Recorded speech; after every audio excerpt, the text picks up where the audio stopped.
আরেকবার আমন্ত্রণ একাত্তর জানলে এবং এ পর্যায়ে আমরা যুক্ত করে নিচ্ছি মোহাম্মদ হারুনুর রশিদকে। তিনি ডিবি প্রধান, ঢাকা মেট্রোপলিটন পুলিশ, ডিএমপি। আপনাকে স্বাগত জানাচ্ছি এবং যে আলোচনায় আপনাকে স্বাগত জানাচ্ছি সেটি হচ্ছে গিয়ে আওয়ামী লীগ নেতা আনোয়ারুল আজিম আনার এমপি যে হত্যাকাণ্ড, সেই হত্যাকাণ্ডের ঘটনায় ঝিনাইদহ জেলা আওয়ামী লীগের নেতা কাজী কামাল আহমেদকে আটক করা হয়েছে এমন একটি সংবাদ পাওয়া গেছে। কোনো সম্পৃক্ততা পাওয়া গেছে কিনা বা কী কারণে তাকে আটক করা হলো সেই প্রশ্নটি রাখতে চাই আপনার কাছে। দ্বিতীয় প্রশ্নটি রাখতে চাই যে আনারের শরীরে উদ্ধার করা যে মাংসের কথা বলা হচ্ছিল সেটির সাথে ডিএনএ পরীক্ষার জন্য কোনো অগ্রগতি হলো কিনা, এবং সর্বশেষ 3 নম্বর প্রশ্ন একসাথে করে দিচ্ছি, সেটা হচ্ছে গিয়ে যে মূল হত্যার কথা আখতারুজ্জামান শাহীনের কথা আমরা শুনছিলাম, তাকে ফেরানোর কোনো ব্যবস্থা হলো কিনা। ছোট ছোট করে 3টি প্রশ্নের উত্তর চাই।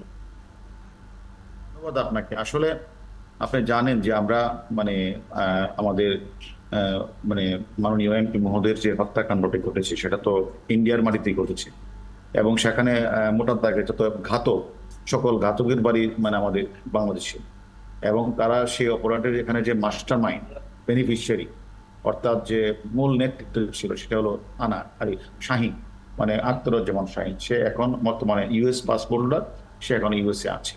আর বাকি যারা যে মূল ঘাতক, শিমুল ভুঁইয়াকে তো আপনি জানেন আমরা আগেই গ্রেপ্তার করেছি, এবং আমরা পাশাপাশি আমাদের তথ্যের ভিত্তিতেই আমরা যে তথ্যপত্র দিয়েছিলাম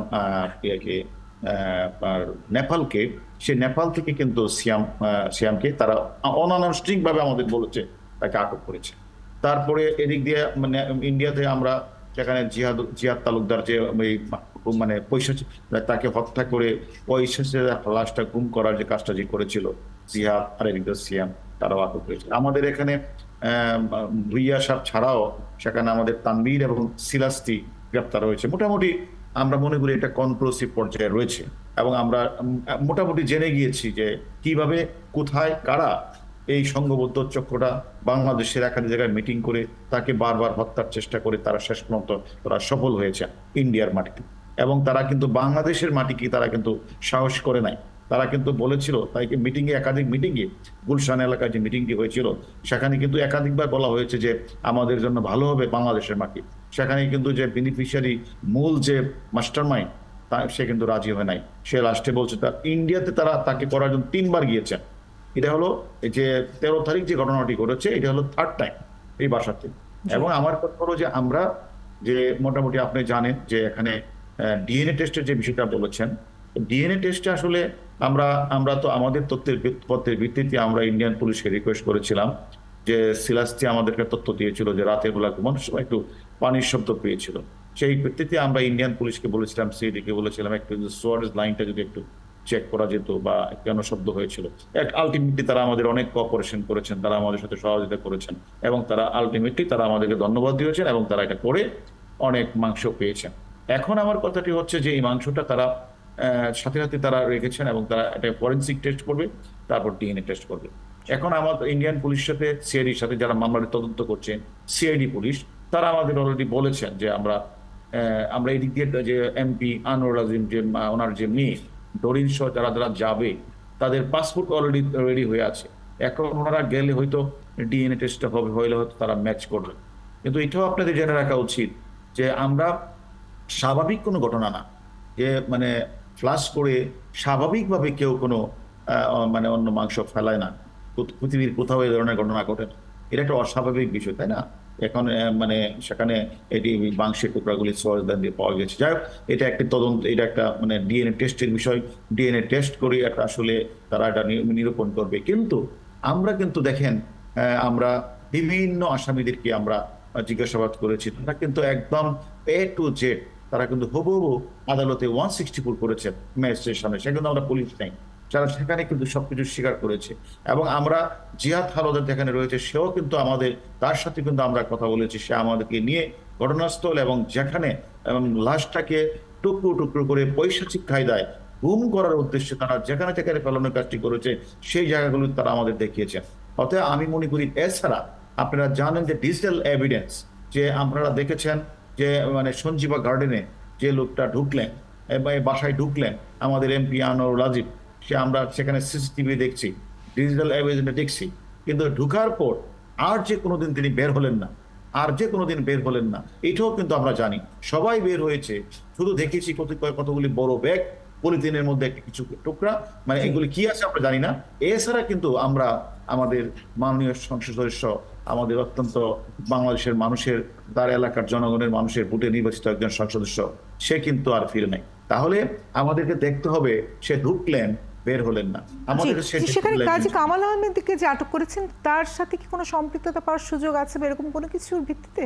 আসলে আমরা দেখেন আমাদের কাছে 3 জন তো আদালতে 164 করেছেন, এবং ওনারা বাংলাদেশে এসে কাদের সাথে যোগাযোগ করেছেন, কি কথা বলেছেন, আমরা তদন্তের স্বার্থে এখন আমি বলবো না, কিন্তু তাদের মানে সংশ্লিষ্টতা আছে, এবং সংশ্লিষ্ট আছে বলে জিজ্ঞাসাবাদের জন্য তাকে আপনারা আসলে এনেছেন এবং জিজ্ঞাসা করছেন।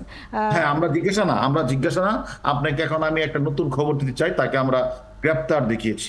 আমরা জিজ্ঞাসাবাদ করে আমাদের উনি সঠিক উত্তর দিতে পারেন নাই, সে কারণে তাকে আমরা গ্রেপ্তার দেখিয়েছি। আগামীকাল তাকে আমরা কোর্টে প্রেরণ করব এবং আমরা রিমান্ড চাইব। রিমান্ডের পরে তার কাছ থেকে আমরা বিস্তারিত তথ্যগুলি জানার চেষ্টা করব। জি, অনেক ধন্যবাদ। গ্রেফতারের প্রসঙ্গটি একেবারেই আপনার কাছ থেকে এই প্রথম আমরা নতুনভাবে জানতে পারলাম। জাকারিয়া কাজী, আপনি মনে প্রশ্ন রাখতে চেয়েছিলেন? ধন্যবাদ দিতে চাই একটা, যে আজকে আমি খবরে দেখলাম যে সিয়াম যে অ্যারেস্ট হয়েছে, নেপালে গিয়ে আমাদের হারুন ভাইদের যে টিম গিয়েছিল তাদের তথ্যের ভিত্তিতে সিয়ামকে গ্রেফতার করা হয়েছে। এটা কতটুকু কি, এটা হারুন ভাই যদি একটু বলেন। আরেকটা বিষয় হারুন ভাই, যে মাস্টার মাইন্ড যেটা বলা হচ্ছে সে তো আমেরিকা। এই প্রশ্নের উত্তরটা আমি দেইনি, আপা আমাকে করেছিলেন। আমি ওইগুলি করতে করতে এই প্রশ্নটা আমাকে মনেও করে আমি খেয়াল করলাম। আচ্ছা, আপনি বলেন, শেষ করেন, আপনি বলেন। আপনি আর সেকেন্ডটা হচ্ছে আমার যে আখতারুজ্জামান শাহিদ, যে এখন নিউ ইয়র্কে আছে, ভারতের সঙ্গে তো আমেরিকার এই বিনিময় চুক্তিটা আছে, এই ব্যাপারে কোনো অগ্রগতির খবর আপনার জানা আছে? আরেকটা প্রশ্ন জানতে চাই যে আপনারা কি, যেমন আমি এই খবরেই শুনলাম, যে খবরে সিয়ামের ঘটনা শুনলাম, যে আপনারা আমাদের যে 3 জন 164 তাদের কলকাতা পাঠিয়ে আবার নতুন করে, মানে আবার আরো তদন্ত, এমন কোনো পরিকল্পনা? জি, উত্তরগুলো অবশ্যই নেব। ডক্টর মফিজুর রহমান, আপনার যদি কোনো প্রশ্ন থাকে জিজ্ঞেস করে নিন। ডক্টর মফিজুর রহমান।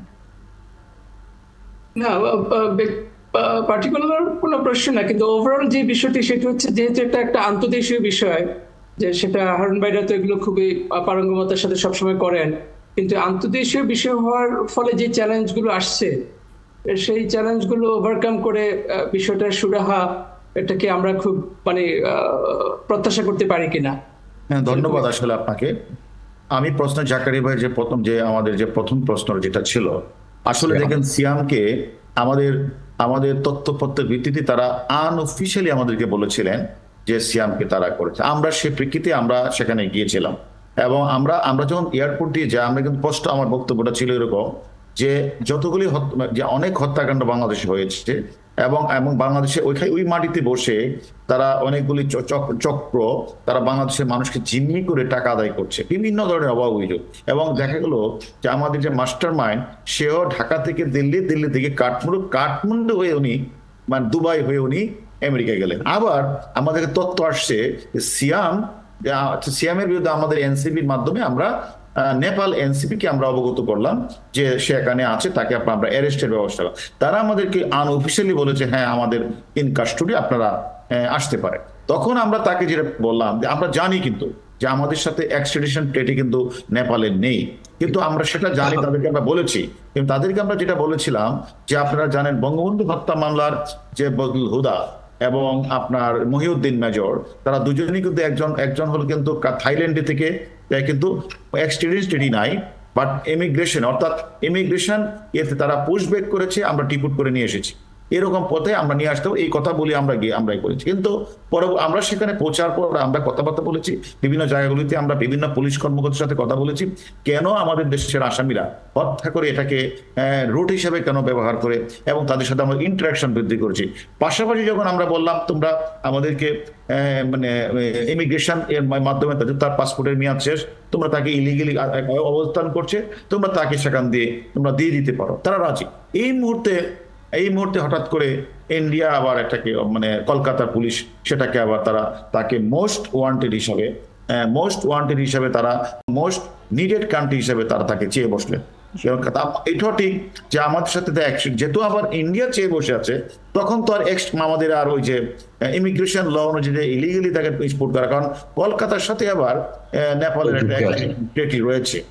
সবকিছু মিলে যেহেতু আবার আমরা মোস্ট অফ অরিজিন কান্ট্রি হিসেবে আমরা পেতাম যদি কলকাতা সেটাকে যদি না চাইতো।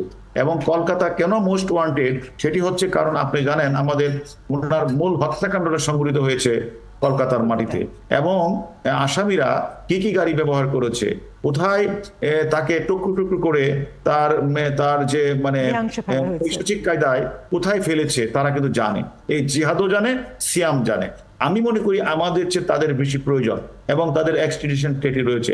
সে কারণে তাকে আমরা সেই ক্ষেত্রে আমরা হয়তো সে যেহেতু আমাদের সাথে আইন কভার করে না, আর এক্সিডেন্ট তাদের কাছে রয়েছে, সেক্ষেত্রে যেহেতু আমরা মনে করি যে একই আমাদের উদ্দেশ্য কিন্তু অভিন্ন, কারণ মামলা তো একই, মার্ডার মামলা একটাই। আমার মনে হয় সেটা একেবারে স্পষ্ট করা গেছে।